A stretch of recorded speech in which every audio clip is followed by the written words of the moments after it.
Hi guys! So, ngayon magluluto tayo ng pagkain and naantay ko na uminit yung kalan. So, let's go!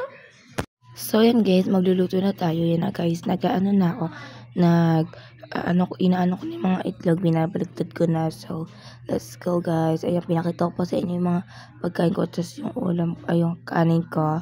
Sorry guys. So, yan. Lagay ko na sa plato and pinatay ko ng kalan. Natumba pa yung cellphone. So, let's go. Nakain na tayo. Guys, so yan na guys. So, kain po tayo.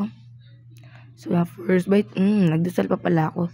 Kala ko kasi, di na ako magdadasal. So, nagdasal na ako yan guys. Tapos na ako magdasal. So, kain na ulit.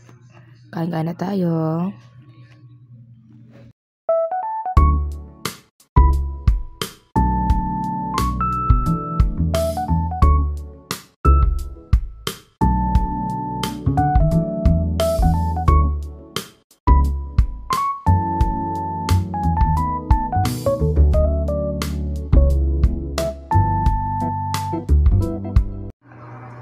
So, yun nga guys, tapos na ako kumain. So, let's sleep na guys. So, it's up now and I'm gonna sleep right now and because I want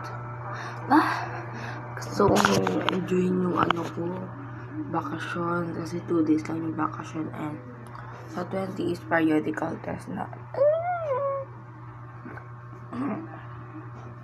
So, let's go. So, yun guys, umakit na nga ako kasi madilim na. So, natutulog na ako yan. And then, so, tinitignan ko kung nakikita ba ako. And dito na nagtatapos. Bye-bye guys!